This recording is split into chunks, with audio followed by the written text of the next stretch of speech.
Human beings absolutely follow through on who they believe they are. If you said to me, well, I'm really going to work hard to stop smoking, but, I've been a smoker my whole life, and I am a smoker. I know your days are numbered. You're going to be back smoking cigarettes again, because we all act consistent with who we believe we are. I tell people the strongest force in the whole human personality is this need to stay consistent with how we define ourselves. If you define yourself as somebody who is really conservative, you're not going to be crazy and act nuts unless you're really drunk or something, and then you can say it's the alcohol, when it's really just you finally getting permission to be yourself. The alcohol is your excuse. If you're a really crazy person, you act crazy, outrageous, playful. You don't act conservative because that's not who you are. Very often people say, well, I can't do that. I'm not that kind of person. And I always say to people, really, when did you define yourself? I mean, really, how many years ago did you come up with what you could and couldn't do in your life? How many years ago? Most people, if they really look at how they're living their life today, it's based on a set of standards, a set of beliefs that they made choices about 10, 20, 30 or more years ago. I mean, very often we made decisions in our youth or very young about what to believe, about what we were capable of, about who we are as a person, and that becomes the glass ceiling, if you will, that controls us. There's a corny metaphor, but it's true. I remember one time I was with my family at the circus, and there was a person there, and they had this big, giant elephant. And you look at this elephant, and they take this little rope, put it around the elephant's neck, and they drive the stake into the ground. And I mean, you look at this, and you know that elephant could rip down the entire tent with almost no effort. And yet, the elephant doesn't struggle, doesn't try. Why? Because the elephant's conditioned. And they take that elephant and condition the elephant when it's a baby elephant. That's how they train him. When it's a little baby elephant and it doesn't have the power yet, they put a big rope around it and they drive this huge stake in the ground, and the elephant fights and fights and fights. And one day, finally, that elephant decides, I'm not capable of pulling this out. And once that becomes the definition of an identity of anyone, an elephant in this case, they don't even try anymore. It's just who I am, that's how it is, that's just the way it is in my life. I'd like to ask you to take a look at any place you've got a limitation and ask yourself, when did I decide to accept that limitation? And you may not even see it as a limitation. You might see it as just that's who I am. But so often in our lives, we've adapted to be a certain way so that we don't fail or so that people will like us or respect us, but it's not necessarily who we are. Joy comes when you're spontaneous. It's really hard to be truly happy when you're not being yourself. And most of us have no clue who we are. And so a big part of my work, if you've ever been to an event, you know, is to get people to do things spontaneously without thinking, because that's when the real you shows up. That's when the energy comes alive. And when you do that, when you start to connect to your true nature, suddenly there's energy available for you to set a higher standard for what you want in your life. That's what this is really all about. And when I talk about standards, when I talk about, shoulds versus musts, think about your own life. I know there have been areas in your life where some point in time you just shifted and you raised the standard and your life changed. Because whatever people have their identity attached to, they live. We live who we believe we are. That's just how it works. It's just kind of like, I'll give you an example. Look at your physical body.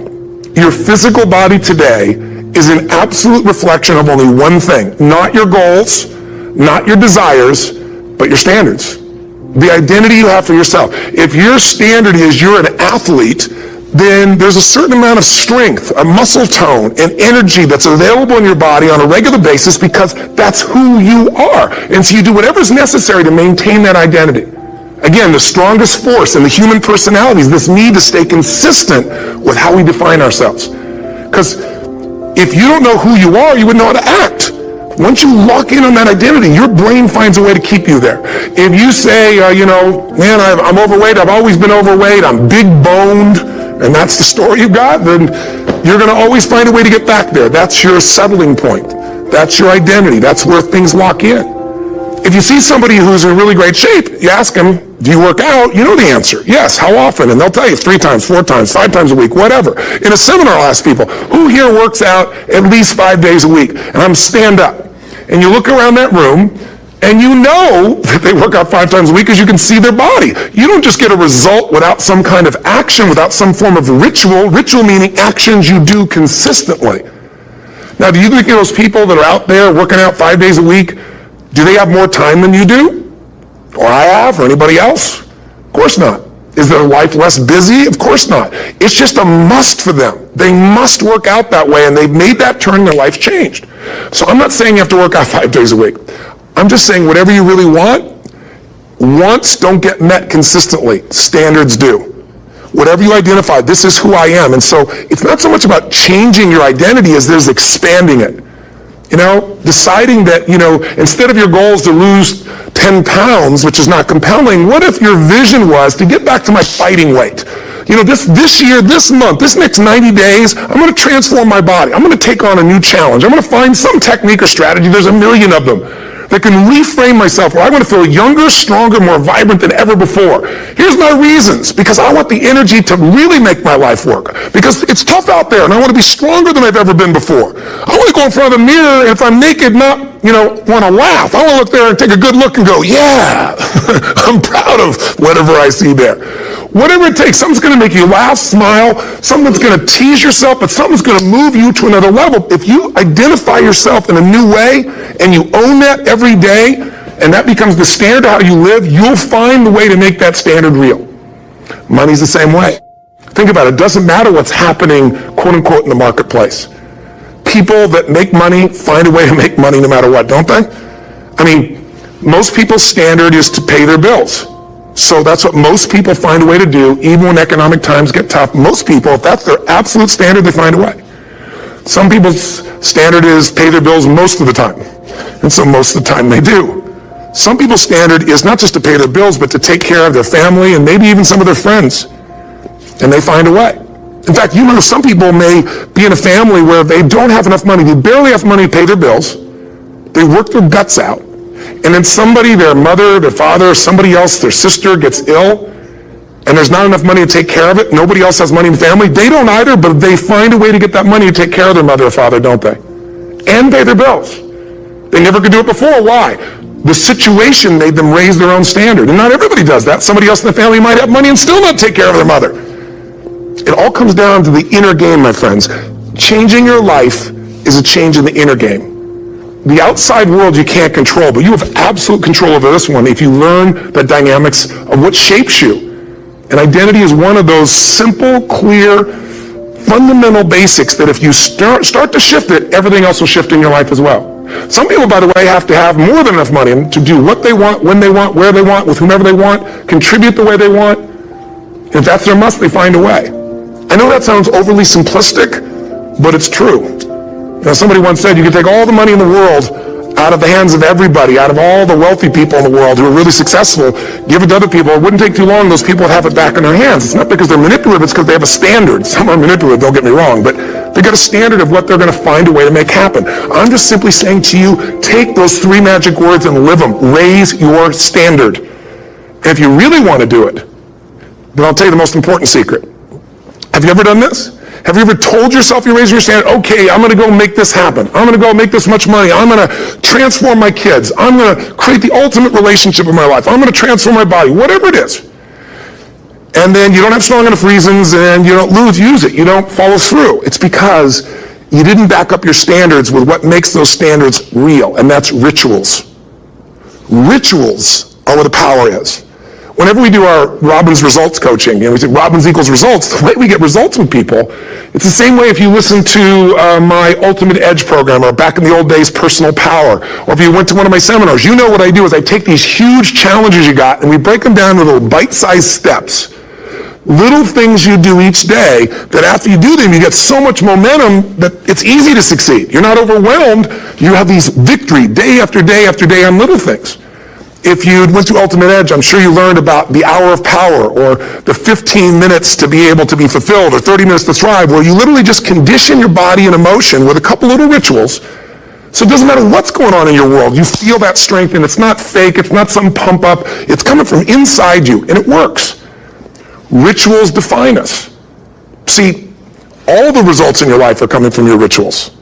They start with a standard and then have rituals that follow it up. Like, for example, if you are where you want to be physically, you have very different rituals than if you're not where you want to be physically. If you're overweight, you and I both know you got a different ritual than if you're physically fit. Completely different. You get up in the morning, what's the first thing you do if you're fit? Your shoes are there, you roll over, Doesn't matter how you feel, you put on your shoes, you lace them, you start walking, or whatever that ritual is. If you're overweight, you roll over and you have a very different ritual. You might roll over several times to turn the alarm clock off. You go in and get your mocha, smocha, whatever, special coffee. You stop by at Starbucks, or whatever the case may be. You have your nice sugar muffin. It's supposed to be really nice for you. Whatever you do, it's a different ritual. If you have a great, passionate relationship, you have very different rituals in how you come home than if you have a lousy relationship. When you come home and the first thing you do is you're tweeting somebody, or you're emailing, or flipping on the news, or you don't even come home. What are the rituals?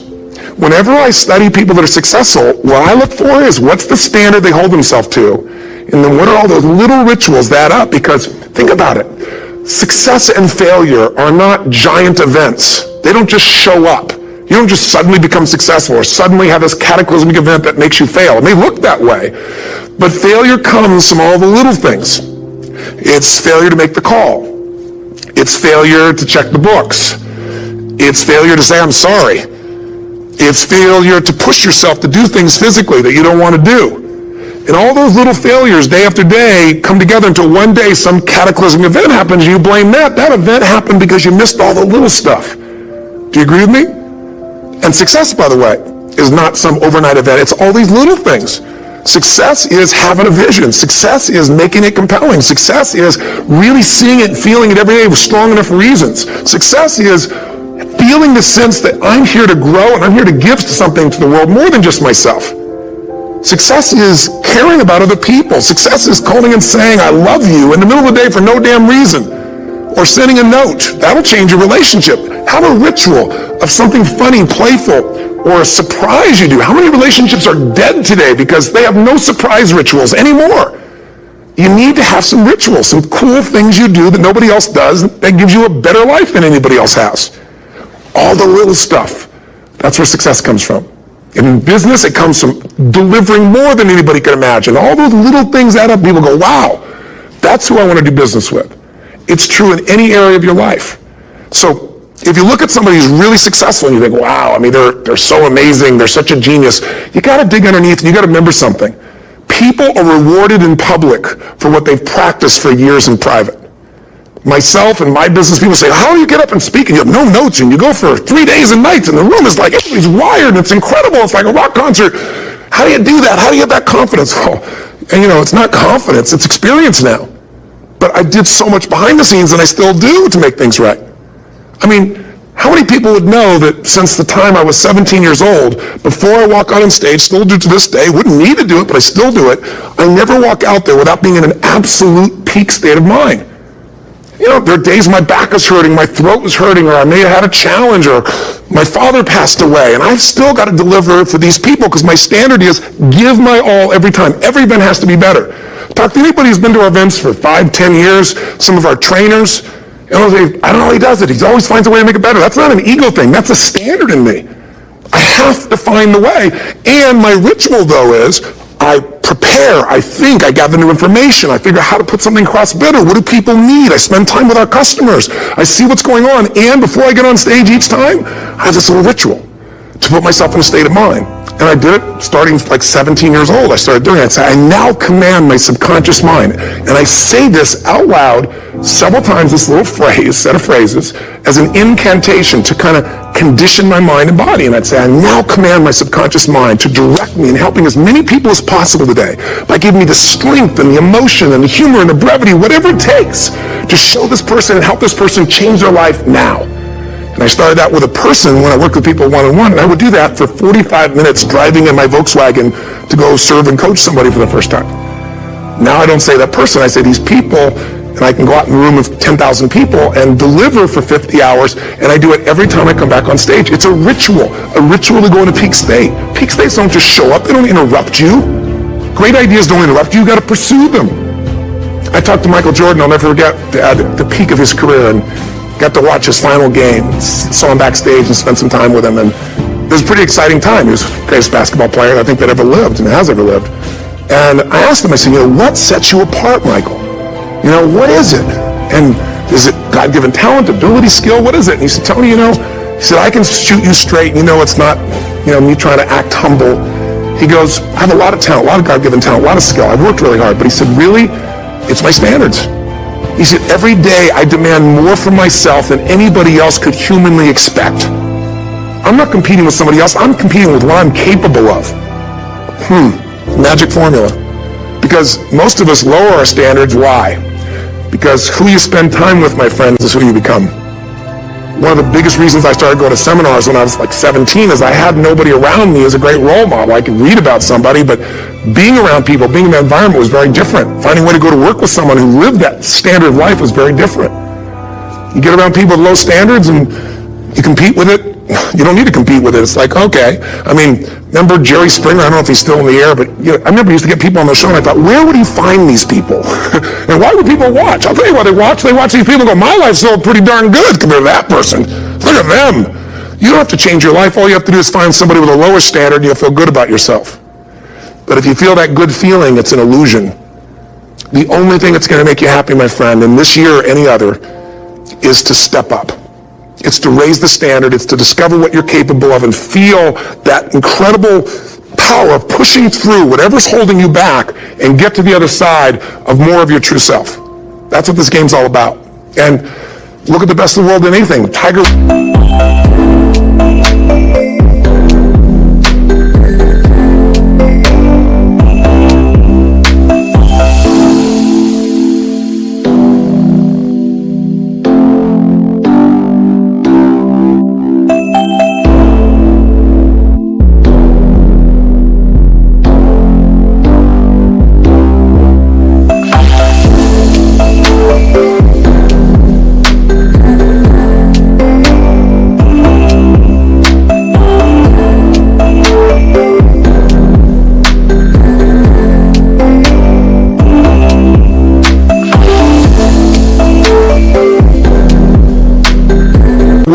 What's his vision? To win golf tournaments? No, to be the best that ever lived. That's his goal. That's his vision. But here's what's interesting. He backs it up with rituals. If you just have a vision and you don't have the rituals, stop lying to yourself. His rituals are, he started doing things nobody did before. He went and started lifting weights. Golfers lifting weights? No way.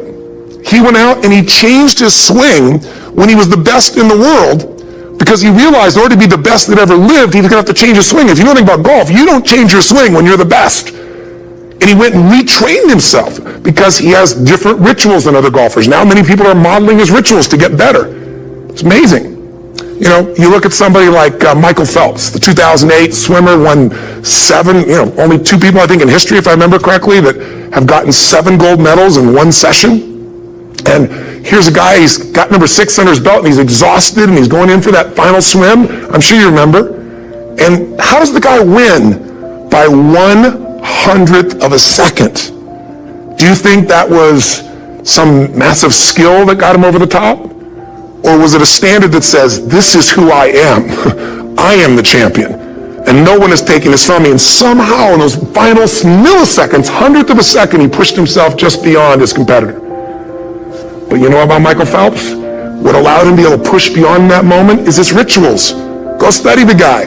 Most people who swim have these unbelievable workouts. He does 2 and 3 of those workout sessions a day. All the other swimmers in the beginning thought he was insane. You're going to overtrain, you can't do that, it's not physically possible. But he had a standard and the rituals to back it up. So here's my final message to you, because I've gotten carried away. I thought I was going to send you like a 5-minute message, but as you can see, there's no script here. It's just me going a little crazy with you. But I want to really see you get what you want this year. Don't let this year be like last. And if last year was great, still don't let it be that way. Raise the standard. If your life is perfect and extraordinary, you darn well know you're not going to be happy unless you keep making it better. That's what makes us feel alive. It's not what we get that makes us happy. It's who we become and what we're able to give because we become more. That sense of contribution is what creates the deepest meaning. So here's my assignment for you if you want one. If you want to go from conversation to some action, here's a simple thing to do. What's an area of your life right now that you really want to improve? What's an area that's important to improve? If your body's great, how about your career? If career's great, how about your relationships? Intimate one especially, or your kids, or your relationship with your creator, your spiritual side of your life. Or is it your finances? Figure an area that really matters. Decide on that area. Number 1, write down what your life is like in that area right now as specifically as possible. So you might say, well, I'm 13.5 pounds overweight, whatever the weight is, whatever the situation is, or my body fat's like this, or I wake up exhausted in the morning, and you write the truth of where you are right now. So you're real clear. Or I'm not in a relationship. I say I want a relationship, but I'm not in one, and I don't seem to find them. All the good ones seem to be gone is my belief. And I really do want one, but I don't have it. Whatever your definition. Or I'm in a relationship, and God, I wish I wasn't in a relationship. I'm planning my escape. Wherever you are. Or I have a wonderful relationship. We love each other, but there just isn't enough passion. Just write the truth of where you are. The area you want to change, but write how it is. And then the second step is, this is where you got to be really honest with yourself. What are the rituals that have put me there?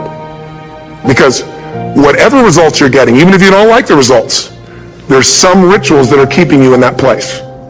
There's some rituals of what you eat or don't eat, how you move or don't move, how you sleep or don't sleep. There's some rituals in the lack of variety or spice or energy or focus in an area. There's something you're doing, and it's usually not one thing, it's a bunch of little things that you kind of do consistently whenever you think about getting in a relationship, whenever you think about working out, whenever you think about money. You get yourself in a state of overwhelm. You start thinking about all the things you can't control. Just write down all the rituals you have, and then here's the third step. What do you want? What's your vision? And be really specific. I want to be my fighting weight. I want to be the strongest I've ever felt. I'm going to turn my, whatever it is, be specific. And then, last step number 4, what are the rituals that will get you there? What would you need to do differently each morning if you're going to be that kind of energy, that kind of strength? How often would you work out? What days would you work out? What time? A ritual is something you do consistently, usually at a specific time, so it becomes automatic. Let me tell you something. Willpower doesn't last, but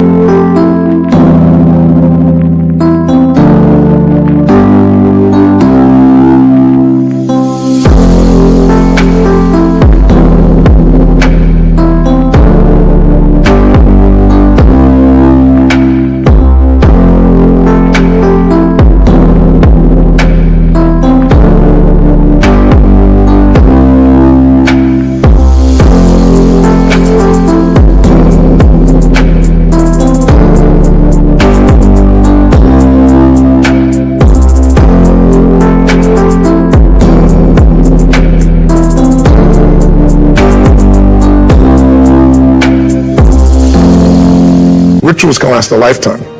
I bet you have some rituals in your life right now you've been doing for years, even though some of them don't serve you. I'm just saying, wake yourself up. If you want a new year and a new life, you don't need to start on January 1st. Start today. Start with this little video. And just begin to see what happens and see how easy it is to just do a few little rituals. Don't do them all, just do 2 or 3 new things. And you know what happens? You'll get momentum. Because once you discipline yourself in one area of your life, you feel yourself doing it in other areas as well. I always say something that my original teacher taught me. I always remind people, there's always 2 pains in life.